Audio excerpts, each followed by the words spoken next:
Regular impoliteness is parking in my driveway. Karen-level boldness is calling the cops when I taught her a lesson. But let's start from the beginning. I live in a small, peaceful neighborhood where most people respect each other's area. My house is on a corner lot, and I have a driveway that's not only important for parking my own car, but also for adjusting my partner's car and my elderly mother's occasional visits. Mom's not exactly sprinting to my front door these days, so keeping the driveway clear is necessary for her comfort and safety. It's my driveway, I pay for it, and I take care of it. Simple, right? And this is where I'd like to introduce you to Karen. Karen is my next-door resident. Well, technically, she's across the street. But the distance doesn't stop her from treating my driveway like her personal spot. She's in her mid-40s, perpetually clad in yoga pants that have never seen a yoga mat, and her primary tool is a combination of a condescending tone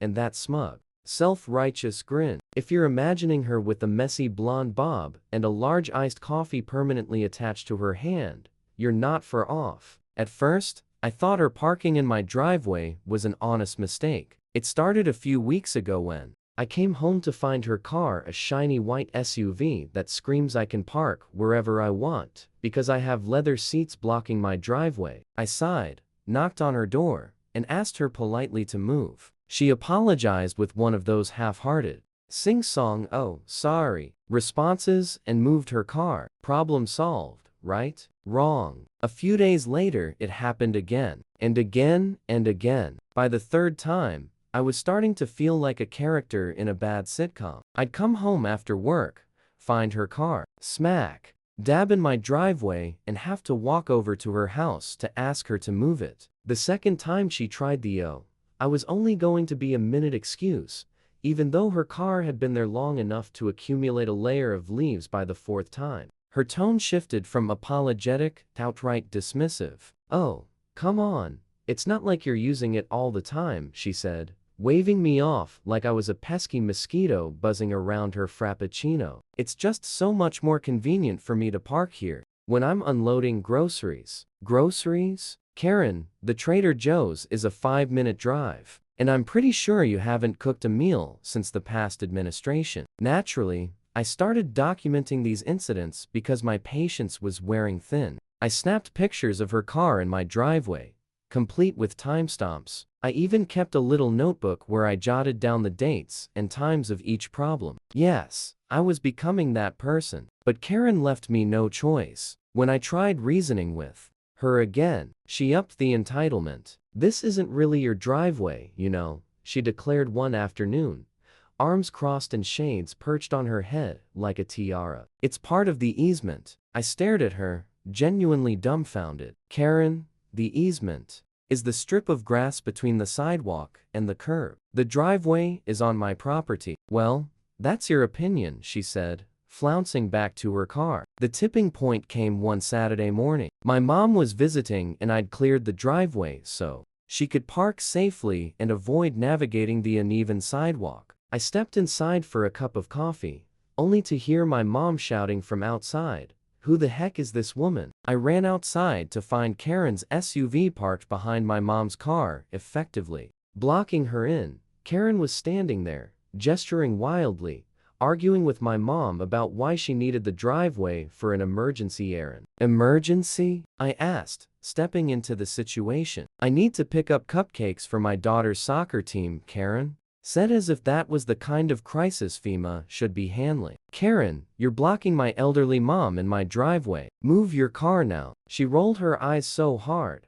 I'm surprised she didn't pull a muscle. "You're being so dramatic. I'll only be 5 minutes. 5 minutes turned into 15, and by the time Karen finally moved her car, I was done playing nice. It was time to escalate. After the cupcake incident, I decided it was time to stop playing the role of Karen's free valet service. Clearly reasoning with her wasn't going to work, so I shifted into what I like to call Operation Document and Dominate. First, I installed a security camera aimed directly at the driveway. It wasn't an expensive setup, just a basic motion-activated camera I got on sale. but it did the job. I wasn't about to rely on my phone pictures anymore. I needed video proof of Karen's tricks in case things escalated further. Spoiler alert, they did. Second, I called my local zoning office to confirm something I already knew. My driveway is private property, not part of any easement or public space. I made sure to get a mail from them in writing because something told me I'd need it with my ducks in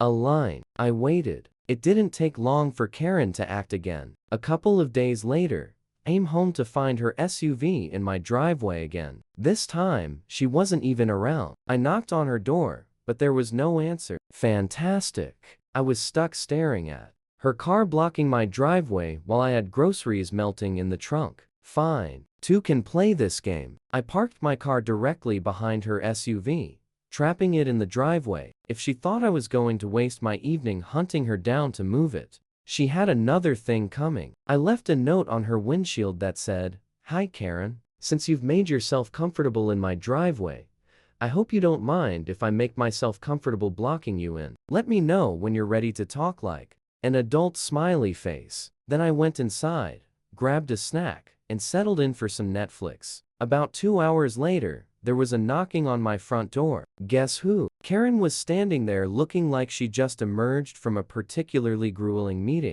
Her face was red, her arms were flailing, and her voice was already at a decibel level typically reserved for emergency alarms. "You can't block me in," she shouted. "That's illegal." I leaned against the door frame, doing my best impression of someone who has all the time in the world. "You're right, Karen. Blocking someone's car on private property is illegal. You know what else is illegal? Trespassing, which is what you're doing every time you park in my driveway." She stammered, clearly not expecting me to throw actual logic into the mix. "But it's not trespassing. I told you, this driveway isn't even private property." I held up my phone where I'd conveniently pulled up the email from the zoning office. "According to the city, it is. Would you like me to forward this to you, or maybe the police?" Her face twisted into that special Karen combination of indignation and panic. "You're being so unreasonable. I just needed a place to park for a little while." I shrugged. "And I just needed my driveway,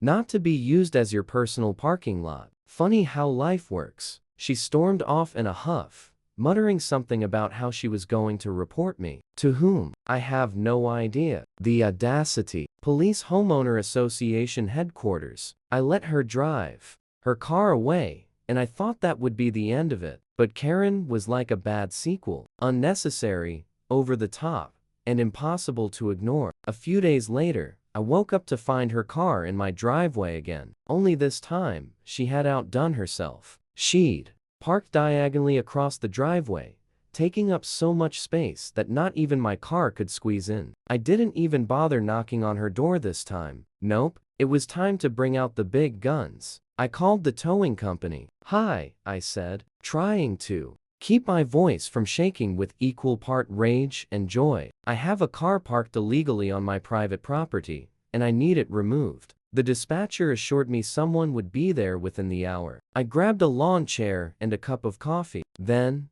sat on my porch to enjoy the show. The tow truck arrived right on time, and the driver got to work hooking up Karen's precious SUV. Just as he was about to drive off, Karen burst out of her house like a tornado in Lululemon. "What are you doing? You can't take my car," she yelled, running toward the truck as if she were auditioning for a dramatic soap opera. The driver didn't even blink. "Ma'am, this car is parked illegally on private property. The owner of the driveway called us." Karen spun around to glare at me, her face a perfect mix of rage and disbelief. "You can't do this. I'll call the police." I raised an eyebrow. "Please do. I'd love to explain to them why your car keeps trespassing on my property." She tried bargaining with the tow truck driver, then pleading, then yelling. None of it worked. Within minutes, her car was gone, leaving Karen standing in my driveway, stunned and fuming. Later that evening, I got a knock on the door. Not from Karen this time, but from one of my neighbors, apparently.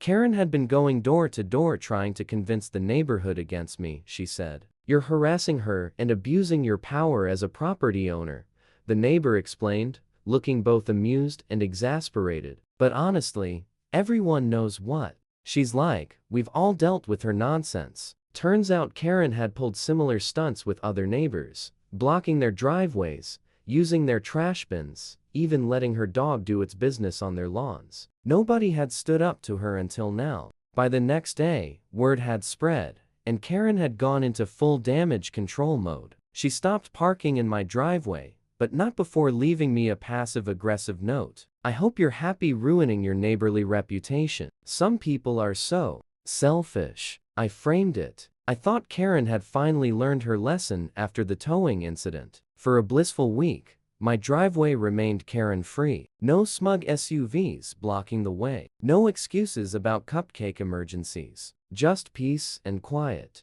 But Karen, being Karen, wasn't going to let me win without one last act of petty revenge. One morning, as I was taking out the trash, I noticed something odd near the end of my driveway. A fresh pile of garbage. Not my garbage, mind you. Karen's garbage. There were at least 3 overflowing bags, along with a broken seat and what looked suspiciously like an old cat stand. The cherry on top, a handwritten note taped to one of the bags that said, "If you don't like sharing, here's all your area back." Oh, Karen, clearly this was her way of making some kind of point, but all she accomplished was proving that she had the behavior of a wet paper bag. I snapped a few pictures because at this point, documenting Karen's actions had become a habit, and dragged the bags back across the street to her side. That should have been the end of it. Should have. Later that afternoon, heard a knocking at my door. Standing there was a police officer with Karen lurking dramatically behind him, arms crossed and grinning like she just outmaneuvered me in a chess match. "Good afternoon," the officer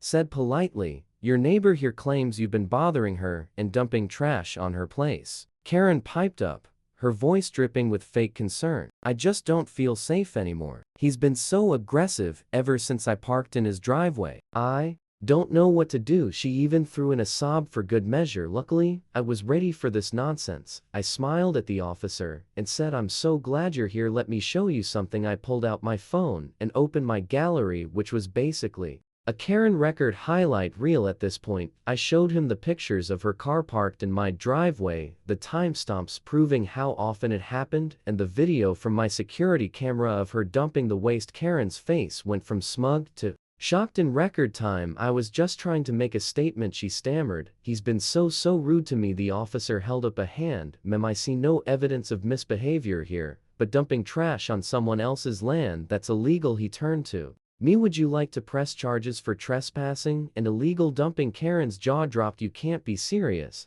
"I didn't mean any harm, Karen," I said, doing my best to keep a calm face. "I think the officer just wants to make sure we're both following the law. Isn't that what you wanted?" She mumbled some unintelligible excuse, but the officer wasn't having it. He told her to clean up her trash immediately and warned her that if she ever trespassed on my property again, she'd be facing a penalty or worse. After the officer left, Karen sulked back to her house, but not before shooting me one last angry glare, gave her a cheerful wave, and said, "Thanks for stopping by." That was the last time Karen tried anything directly. Oh, she still gave me the occasional dirty look, and I'd sometimes catch her whispering to herself when she walked by my house. But her days of parking in my driveway and dumping trash were over. As a bonus, word of Karen's act spread through the neighborhood like wildfire. The other neighbors, who had already been fed up with her entitled nature, took it as a green light to start pushing back. The couple next door stopped letting her dog roam onto their lawn. Another neighbor told me they'd started keeping their trash